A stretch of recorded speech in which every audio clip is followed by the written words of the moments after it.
Bom dia, irmão, paz do Senhor, nessa graça tão preciosa que temos de Cristo Jesus, através do seu grande amor. Chegamos ao final do livro de Deuteronômio, nesse devocional, onde podemos conhecer muito mais de Deus. Eu, particularmente, fui extremamente abençoado. Espero que você, da mesma maneira, tenha crescido no conhecimento do Senhor, na revelação do pleno conhecimento dele, tenha crescido em sabedoria e que você também possa ter ferramentas a mais para viver a vida cristã, tomar decisões, viver para a glória de Deus. Vamos para os nossos 3 últimos capítulos nessa manhã do livro de Deuteronômio. Então abra sua Bíblia, por favor, no capítulo 32 de Deuteronômio, esse texto maravilhoso. Ele nasce já no capítulo 31, quando Deus diz para Moisés, faça um cântico. Por que um cântico? Porque é muito fácil de memorizar. Nós memorizamos cânticos, às vezes não conseguimos memorizar textos, mas conseguimos memorizar cânticos, e são muitos, dezenas, alguns até centenas de cânticos na cabeça. Então a música, ela é muito propícia, e Deus, muito didático em ensinar, no lugar de simplesmente dizer memorizem essas palavras, ele diz, faça um cântico, Moisés. E esse cântico tem um propósito, e o propósito se encontra no capítulo anterior, capítulo 31, quando Deus diz que o propósito desse cântico será de ser uma testemunha profética do amor gracioso de Deus e da sua aliança a um Israel que anulou, isso é, que quebrou a aliança por trocar o Senhor.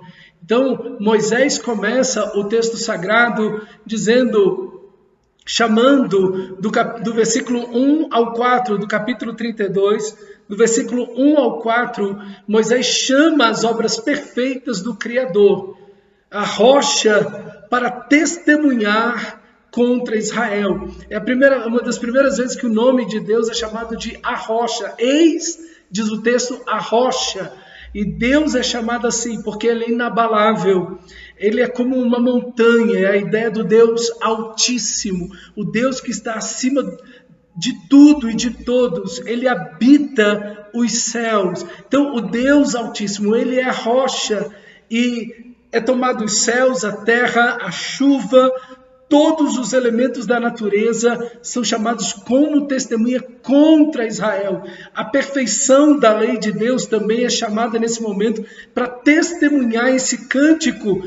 A lei do Senhor acusa Israel da sua corrupção. E do versículo 5 ao 6, a perfeição de Deus, da lei e da criação. Ele é a rocha. Toda a sua criação perfeita, a lei que ele deu a Moisés, uma lei perfeita, toda a perfeição de Deus, da sua criação e da sua lei, contrastam com a aberração que Israel se tornou. Ele vai dizer, filhos deformados, já não são mais filhos, são manchas, estão deformados, eles se desviaram, são loucos e ignorantes, diz do versículo 5 ao 6. É muito triste, irmão, quando nós vemos que Israel se tornou assim, um povo completamente deformado.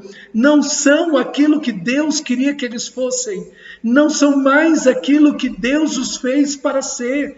No capítulo 19 do livro de Êxodo, Deus diz, eu trouxe vocês como asas de águia para junto de mim, para vocês serem meu povo santo, particular, minha propriedade, um povo de propriedade exclusiva do Senhor. A igreja também é esse povo peculiar, particular de Deus. Mas infelizmente, meu amado irmão, Israel perdeu a forma, Israel ficou deformado, se tornou desviado, tortuoso, e se tornou, como diz o texto, louco e ignorante. Esse cântico profetiza aquilo que vai acontecer com Israel. Aquela geração que está ali é uma geração da conquista, uma geração que vai entrar com Josué na terra prometida. mas infelizmente não vai ser assim sempre. Não será assim sempre. Nós não podemos, meus irmãos, saber o que vai acontecer com as próximas gerações. Não está em nosso poder determinar absolutamente nada disso. Mas o que nós podemos fazer e ser, é sermos uma inspiração para as outras gerações. É viver de tal maneira que a nossa vida possa inspirar, motivar, glorificar a Deus, mas também ser de entusiasmo e ser um referencial, um exemplo vivo para as próximas gerações do que amar e servir o Senhor de todo o coração e ser fiel a Ele. Do versículo 7 ao 10, Deus lembra Israel da eleição que fez, como Deus estava distribuindo todos os povos sobre a terra, mas como esse mesmo Deus, que é Senhor de todas as nações, e que está coordenando todas as nações, os territórios onde vão estar, tudo isso que está acontecendo está sob a ordem e o controle de Deus. Diz o texto sagrado, esse mesmo Deus encontrou o seu povo, encontrou Israel lá no Egito, na fornalha de fogo, no deserto, e ele escolheu Israel para ser dele. Deus poderia ter escolhido qualquer outro povo, Deus poderia ter escolhido um povo forte, Deus poderia ter escolhido um povo grande, mas escolheu o pior de todos os povos, diz Moisés, a pior de todas as nações, o povo mais duro, mais rebelde, mais contradizente, o povo mais revoltado contra Deus, para salvar o pior de todos os povos e revelar em Israel toda a sua graça e a sua grandeza. É o mesmo que Deus faz com Paulo. Paulo diz, Deus demonstrou em mim toda a sua graça, o pior, o líder dos pecadores, para mostrar a sua plena graça e poder. Do versículo 10 ao 12, Deus foi uma muralha para Israel. Esse Israel que estava ali no deserto, escravo, agora foi retirado de lá. E retirado de lá, Deus o cercou como uma muralha, cerca uma cidade, protegeu-os como a menina, diz o texto, a menina dos seus olhos, como essa bolinha preta que está dentro dos nossos olhos, como águia. Deus tirou Israel do ninho, Deus empurrou como a águia empurra do mais alto penhasco e empurra aqueles seus filhotes para voar, mas eles não conseguem voar. E o texto sagrado diz que Deus foi por cima deles. E ali esteve junto a eles, e eles caindo desesperadamente. E Deus, como uma águia faz, esteve sobre eles, até que Deus se põe debaixo e ampara seus filhos, e ora os solta, e eles tentam bater asas, e ele vai, e assim vai até que aquela águia aprenda a voar. Como Deus quer conduzir seu povo em maturidade. Como Deus muitas vezes nos empurra de um ninho de conforto, para que em meio muitas vezes à queda livre, muitas vezes do sofrimento, da luta, da dor, do desespero, do medo, nós possamos perceber que Ele está ali, não nos deixará cair, não nos desamparará, não nos deixará, ao contrário, estará ali. E quando você pensa que já não tem mais como, Ele vem por debaixo de você e com suas asas maravilhosas te ampara com o seu corpo e suas asas e te levanta, então você consegue se aprumar novamente e depois Ele sai e você então vai aplainando até que você aprenda a voar. A fé se desenvolve assim, quando somos lançados por Deus nos desafios e aprendemos a olhar para Ele, a confiar nele e saber que aquele que sabe voar nos ensinará a fazer o mesmo para a glória do seu nome. Ele não nos deixará. Ele é esse grande e maravilhoso pastor que o texto diz, que guia o seu rebanho. Essas figuras de linguagem são tão bonitas que Deus revela a si mesmo. Deus é uma muralha, Deus protege como aquele que protege os seus próprios olhos. Deus é a águia que voa e ensina seus filhos a voarem. Deus é o pastor que guia no meio do deserto.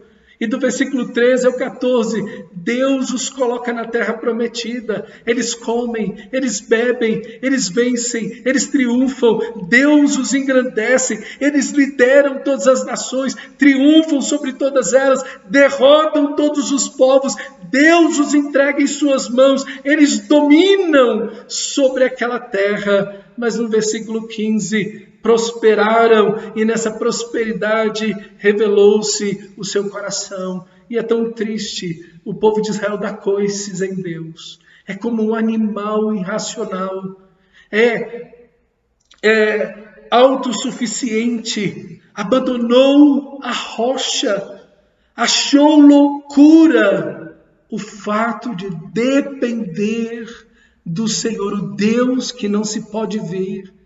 O Deus que criou o universo e tudo que nele há, mas se apegou e se lançou aos deuses que podem ser tocados, mas Deus, o soberano que governa o universo e todas as estrelas e todas as galáxias e controla tudo, mas não pode ser visto, não pode ser tocado. O Deus único e soberano, não terás outros deuses diante de mim. Foi desse mandamento que Israel caiu e ele tropeçou em todos os outros. Sua desgraça foi a idolatria. Sua desgraça foi confiar em si mesmo. Sua desgraça foi o orgulho, a autoconfiança, a confiança na riqueza, no dinheiro, nos bens, na força militar e política que possuía. Aí foi sua ruína. Adorou a si mesmo, adorou a ídolos que ali estavam e se perdeu. E o versículo 16 ao 17, a batalha contra a idolatria e imoralidade. Não vi Israel, não conseguiu seus olhos enxergar que por trás de toda aquela idolatria, por trás de toda aquela imoralidade, daqueles cultos pagãos, estava o próprio demônio com todas as suas hostes espirituais. Foram os demônios e suas legiões a quem eles sacrificaram, a quem eles adoraram. A idolatria tem o poder de se aproximar do diabo e de servi-lo, meu irmão. E a idolatria, seja ela qual for, de imagens, de si mesmo, do dinheiro, do orgulho e autoconfiança, da desobediência aos mandamentos do Senhor, tudo isso aproxima o ser humano simplesmente das garras do diabo. E na idolatria todos nós estávamos. Por isso que a Bíblia vai dizer lá em Colossenses, Ele nos libertou do império das trevas, todos cativos do diabo, todos cativos de Satanás. Ele diz, Paulo em Efésios 2, vos deu vida estando vós mortos nos vossos delitos e pecados, nos quais vocês andaram outrora, seguindo a vontade da carne e dos pensamentos, e eram por natureza filhos da ira, como também os demais. E ele vai dizer que o espírito da potestade do ar, esse espírito que agora atua, controla, influencia os filhos da desobediência, entre os quais, diz Paulo, todos nós estávamos outrora. Israel não entendeu que a desobediência, a idolatria, aproxima o ser humano e faz o ser humano pertencer ao próprio diabo. Veja como a desobediência, a idolatria são tão perigosos, a imoralidade. Que Deus guarde você, meu irmão, que Deus guarde cada um de nós. E o versículo 18, eles esqueceram a rocha que o gerou, e aí Deus se revela como um pai. Deus o gerou, negligenciaram o Deus que lhes deu a vida, aí Deus se revela como uma mãe. Não tem uma visão mais terna, mais amorosa. A família, Israel deveria ser a família de Deus. Israel deveria ser o povo de Deus, os filhos de Deus. E agora são animais irracionais, estão dando coice contra o próprio Deus, como o próprio Paulo, dando coice, dando soco contra o aguilhão, dando murro em ponta de faca. E assim, meu irmão, Israel se revolta contra Deus, mas sem motivo algum. E no versículo 19 e 20, o texto sagrado diz que Deus respondeu-lhes dando liberdade. Essa foi a resposta de Deus. Deixou-os para que eles provassem as consequências das suas próprias escolhas. Eles trocaram o Senhor, diz o versículo 21, o único Deus. E Deus os deixou, Deus deu a eles liberdade, e é tudo que o ser humano quer. E eles começaram a ver que toda a liberdade que eles tinham, que todo o caminho que eles criaram, que todo o caminho que eles escolheram, que a imitação que eles fizeram do caminho das outras nações os conduziu à ruína, à destruição, os lançou na mão dos próprios inimigos. Eles que antes tinham sido os conquistadores, agora são conquistados. Foram abandonados por Deus. Quantas vezes as pessoas reclamam disso? Por que Deus deixou isso? Ou porque Deus permitiu tal coisa ruim aconteceu? Se Deus é bom e soberano, por que tal coisa ruim aconteceu? E quando Deus nos dá liberdade, nós queremos essa liberdade para pecar e desfrutar de todos os prazeres pecaminosos da carne, mas não queremos as consequências do nosso pecado. E quando as consequências do pecado vêm, reclamamos de Deus, questionamos a Deus, nos voltamos ainda mais contra o Senhor da glória. Eles trocaram o único Deus por um monte de deuses. Agora Deus vai trocar Israel por muitas nações. Deus responde a eles à medida do que eles merecem. Eles trocaram o único Deus por muitos deuses. Agora Deus vai trocar Israel por muitas nações. Esse texto maravilhoso que mostra de fato o plano eterno de Deus, não porque foi um improviso de Deus aqui, mas porque isso já estava dito lá em Abraão 470 anos antes. Em ti serão abençoadas todas as nações, todas as etnias, todos os povos dessa terra, todas as famílias da terra. E no versículo 21 ao 31, Israel escolheu a morte. O texto vai falar que Israel escolheu o inferno, a ira de Deus. Os inimigos os venceram, a fome veio sobre eles, a espada, a seca, as doenças. Eles foram sendo dizimados pela consequência dos seus próprios pecados. E versículo 32 ao 34, Israel em sua essência agora é uma uva venenosa. Ele é uma serpente cheia de veneno. Meu irmão, como Israel ficou deformado, como Israel perdeu a forma que Deus lhe havia dado. Eu fico pensando na igreja, como a igreja pode tomar uma forma completamente contrária àquilo que Deus quis para ela. Obviamente não a igreja, o povo de Deus, porque sempre nessa igreja visível que vemos, haverá um povo santo, haverá os 7.000 que não dobraram os seus joelhos diante de Baal. Sempre haverá o Moisés, o Josué e o Calebe. Sempre haverá o Abraão, o Isaac e o Jacó. Sempre haverá aquele Eliseu, Elias.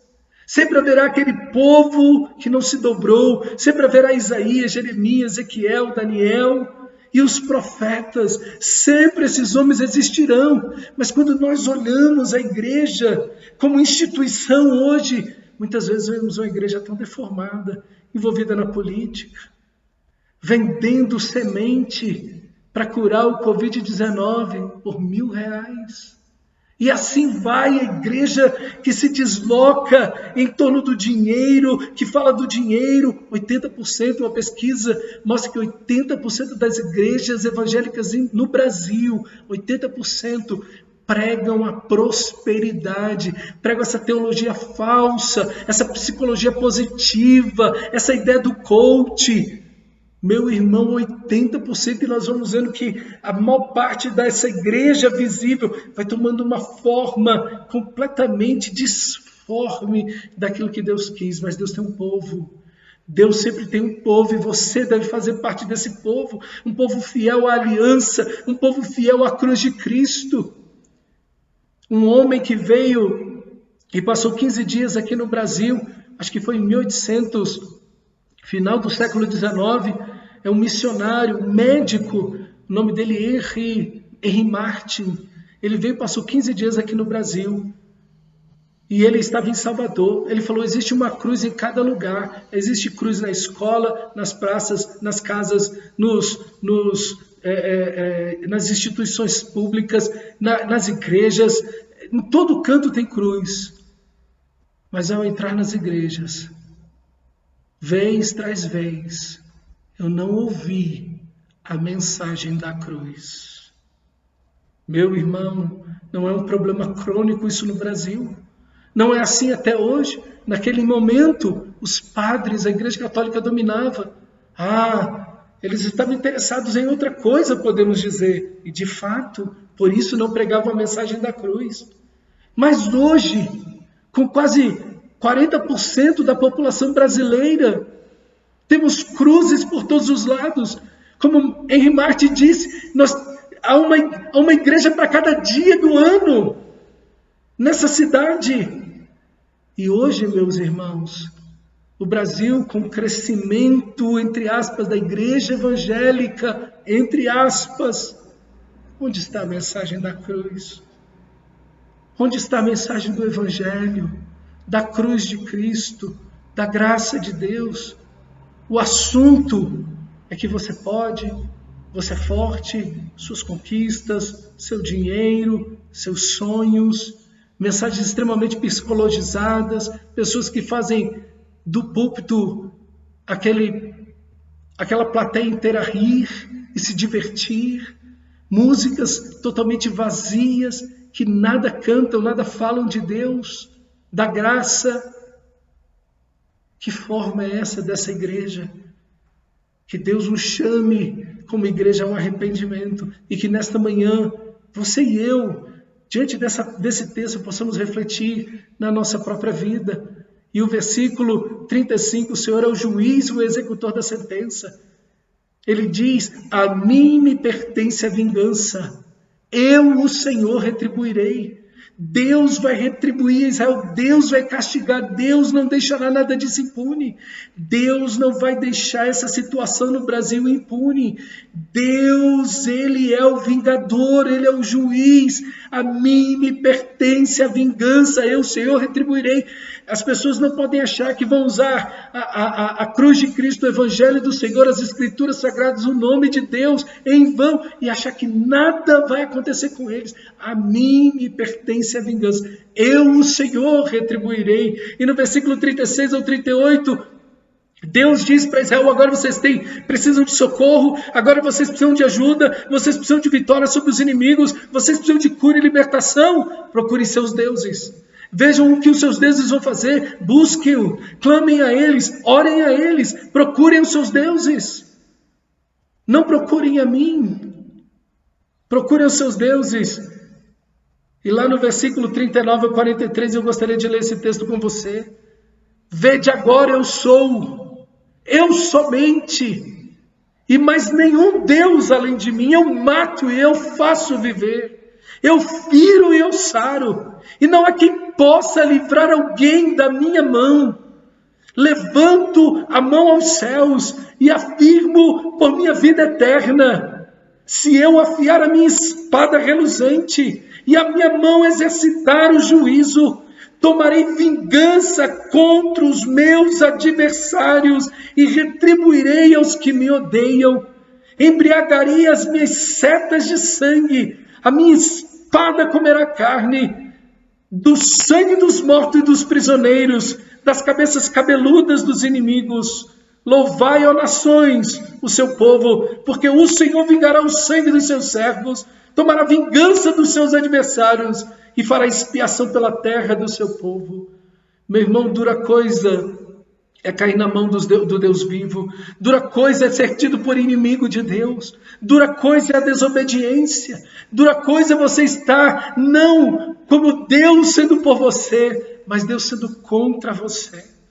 É Ele que toma vingança. As pessoas hoje têm uma ideia que Deus não castiga, que Deus não disciplina, que Deus não exclui, que Deus pune. Deus é um justo juiz. E Jesus, como diz Paulo em Tito, Ele julgará vivos e mortos na sua segunda vinda. Meus amados irmãos, Ele retribuirá a cada um segundo suas obras, diz Apocalipse. Ele é o justo juiz. Nós não pensemos que Deus é um Papai Noel fraquinho, melancólico, que está simplesmente passando por cima do pecado de todo mundo. Não, aquele que se coloca na idolatria, na desobediência a Deus. E lembre-se, idolatria e desobediência é a mesma coisa. Aquele que se põe na idolatria, no governo de si mesmo, na desobediência a Deus, está fazendo de Deus o seu próprio inimigo. E ter Deus por inimigo é o que diz o texto. Deus fere e sara, Ele mata e faz viver, e não há ninguém que possa livrar alguém das suas mãos. Tema ao Senhor. Tema ao Senhor. O Senhor é alguém a ser amado de todo o coração, com toda a alma, entendimentos e forças, como esse livro tão maravilhoso diz. Mas Deus também é alguém a ser temido. Alguém que nós devemos ter temor reverente, respeito por Ele, sabendo que Ele é o Senhor, Ele é Deus. Apliquem, Moisés termina no versículo 44 ao 47, apliquem, agarrem com todo o coração de vocês essa palavra. Essa palavra, a palavra de Deus deve ser agarrada pela nossa alma, pelo nosso coração, pela nossa mente, com todas as nossas forças. Agarrem, apliquem essa palavra no coração de vocês. Cuidem cumprir essa palavra, vivam essa palavra. Agarrem com todo o seu coração. Viva essa palavra e ensine aos seus filhos. Que coerência, que didática. Seu filho vai ver alguém apaixonado por Deus, pela sua palavra, vivendo essa palavra, e você ensinando a ele. É isso, irmão, essa responsabilidade de transmitir às novas gerações a palavra de Deus. A palavra não é coisa vã, Moisés vai dizer. A palavra é a nossa vida. A palavra prolongará os nossos dias. 3 coisas sobre a palavra de Deus, sobre essa palavra que Ele está falando, sobre essa palavra que Ele escreveu, sobre a palavra de Deus, sobre a Bíblia Sagrada. Ela não é coisa vã. Você não pode desrespeitá-la, você não pode tomá-la de qualquer jeito, você não pode achar que ela é uma opinião para você. É a palavra de Deus, inspirada, inerrante, suficiente, autoritativa, palavra de Deus. Ela não é coisa vã. Ela é a nossa vida, por ela você obtém a vida, andando nela e obedecendo essa palavra você terá vida, e por ela, por essa palavra você vai prolongar os dias da tua vida. E então entramos no capítulo 31, quando Moisés agora abençoa o povo, são as últimas palavras dele, e as últimas palavras de um homem de Deus são de bênção. Não carrega ele a mágoa, o rancor, o ódio, o ressentimento de ter andado com aquele povo 40 anos, um povo ingrato, infiel, imoral, idólatra, injusto, murmurador, que queria quantas vezes matá-lo. Agora está ali um homem cheio do amor de Deus, cheio da graça de Deus. Meu irmão, quanta presença de Deus faz algo diferente na nossa vida. Quantas pessoas idosas, extremamente amarguradas, decepcionadas, vivendo uma vida tão amargurada, vivendo uma vida tão decepcionante, nos seus últimos dias, vivendo na amargura, na depressão. E agora nós temos aqui um homem de Deus, que está reluzindo esta glória de Deus. Meu amado irmão, que você envelheça na presença do Senhor, cheio do Espírito Santo, cheio da presença gloriosa de Deus, com seu coração livre, ainda que tenha passado muitas lutas, ainda que a sua vida, uma grande parte dela tenha sido um grande deserto, e os últimos 40 anos de Moisés foi no deserto, foi uma vida de luta, de labores pesados e árduos, de enfrentamentos e murmurações diárias, e agora está sua alma aqui, cheia da glória de Deus, abençoando aquele povo. Que você possa envelhecer assim, orando ao Senhor. A marca da vida de Moisés é a oração. É aquela oração que não é religiosa, mas aquela oração de face a face, como vai dizer o capítulo seguinte. E nunca mais se levantou Israel alguém que falasse com Deus como Moisés falava, face a face. Esta é a marca da vida desse homem, a palavra de Deus, a vida de adoração, tomado pela presença de Deus. Envelheça assim, para a glória de Deus. O versículo 1 e 2 dessa bênção, o Senhor revelou-se porque ama o seu povo, lhe deu a lei para serem povo santo. E no versículo 3, eles estão em suas mãos de amor, e todo o seu povo é discípulo do Senhor. O texto vai dizer que eles estão assentados aos pés do Senhor. É aquela posição que o discípulo senta para ouvir o seu mestre, sentado abaixo, para aprender, submisso ao Senhor, mas estão ali como alunos, como discípulos, como aprendizes que querem receber do seu Senhor. Que atitude preciosa essa deve ser a nossa, de nos aproximarmos das Escrituras sentados ao chão. As Escrituras estão acima, eu estou abaixo, ela sabe tudo, eu não sei de nada. Ali está o Senhor, aqui está o seu servo, ali o professor e o mestre, aqui está o aluno para aprender do meu Senhor. Oh, meu irmão, no versículo 4 ele diz: a lei é uma herança de Deus. A herança é o tesouro que o pai deixa aos filhos, é todo aquele acúmulo que o pai teve na vida, e para dar segurança, conforto, consolo, prosperidade, bênçãos aos seus filhos. Ele acumula o máximo que ele pode para que a sua geração, seus filhos e netos, possam ter ainda mais do que ele, possam ir mais longe do que ele, possam ser mais abençoados do que ele e não tenham as lutas que ele teve. Deus te deu uma herança, a sua palavra. A herança do Senhor não será o seu carro, a herança do Senhor não são seus diplomas, não é a sua casa, são bênçãos que Deus te deu, mas a herança do Senhor, para você e para os seus filhos, é a palavra de Deus. Por ela você vai viver, por ela você terá a vida eterna, por ela você vai prolongar os seus dias. É o patrimônio, é o legado de Deus, é o tesouro de Deus, o patrimônio perfeito de Deus para nós. Eu não vou discorrer sobre todas as bênçãos que ele vai falando, mas no versículo 28 e 29, o povo de Deus, que é Israel nesse momento, mas é a igreja, o Israel de Deus, está seguro sobre as bênçãos do Senhor. Não está ali apenas Moisés abençoando o povo de Israel, ele está o próprio Deus abençoando o povo de Israel. E o povo de Deus está sobre as bênçãos de Deus. O povo de Deus, a igreja, tem as 7 bênçãos espirituais nas regiões celestiais em Cristo, como diz Efésios capítulo 1, do versículo 3 até o 14. As 7 bênçãos estão ali, a primeira delas é a eleição. Deus escolheu você, Deus predestinou você para Ele. E assim o texto segue de maneira maravilhosa naquelas bênçãos. É um povo feliz, porque foi salvo pelo Senhor. É um povo que venceu os inimigos, porque Deus venceu o diabo naquela cruz. O diabo, diz Colossenses, foi desarmado. Ele triunfou deles na cruz. Ele os expôs à vergonha. O diabo está desarmado, meus irmãos. O diabo não pode vencer você porque Cristo derrotou. O mundo não pode vencer você porque Cristo derrotou. Que coisa bendita é pertencer ao Senhor, povo feliz, salvo pelo Senhor. E no capítulo 34, último capítulo desse livro, Deus mostrou a terra que havia prometido 470 anos antes a Abraão, Isaque e Jacó. Deus é um Deus de promessa. Deus é um Deus que cumpre sua promessa. Ele não apenas promete, ele cumpre. Deus é fiel. As promessas de Deus vão prevalecer. Ainda que hajam desertos, ainda que haja o Egito, ainda que haja escravidão, ainda que a morte chegue, Deus cumprirá as suas promessas, porque aquele que prometeu é fiel e todo-poderoso para cumprir.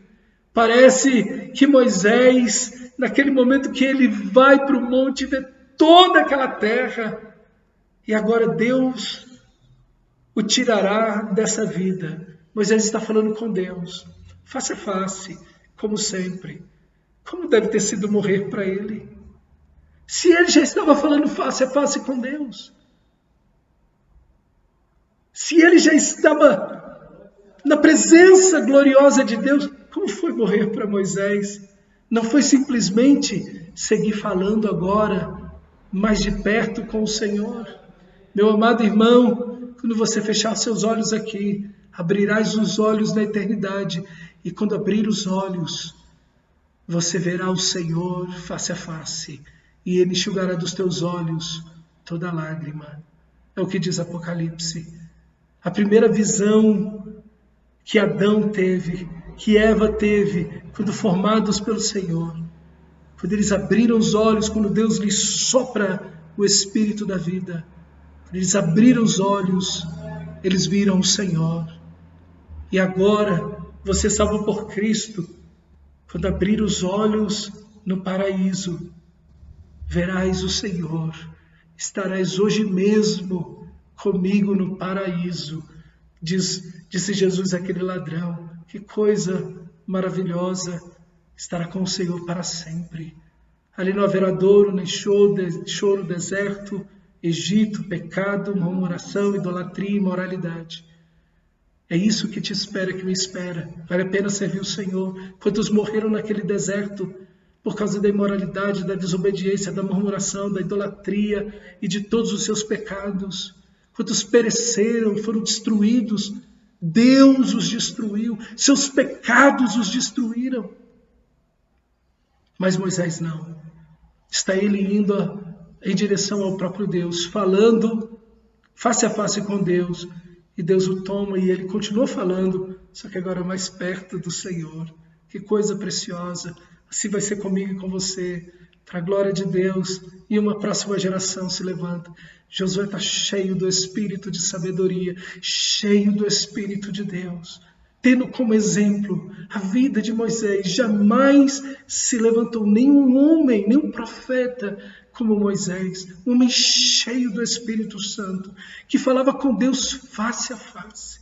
Meu irmão, que sejamos essa geração maravilhosa, que possamos ver Josués se levantando, gerações inteiras depois de nós, cheios do Espírito Santo, mas que eles possam olhar para mim e para você e dizer: ali está o meu modelo, ali está alguém que me inspira a amar o Senhor, que me inspira a oração, a palavra, a viver para a glória de Deus. Que nós possamos, como Moisés, deixar uma marca belíssima na vida das outras gerações. Possamos ser significativos na vida de outras pessoas, agora e para outras gerações. Que Deus te abençoe, meu amado irmão. Que você seja como Moisés, alguém que amou a Deus, que serviu a Deus, que foi um exemplo de comunhão, de falar com Deus face a face, que foi um exemplo de oração, que foi um exemplo da palavra, de obediência, de piedade, de caráter, diante do Senhor e diante dos homens.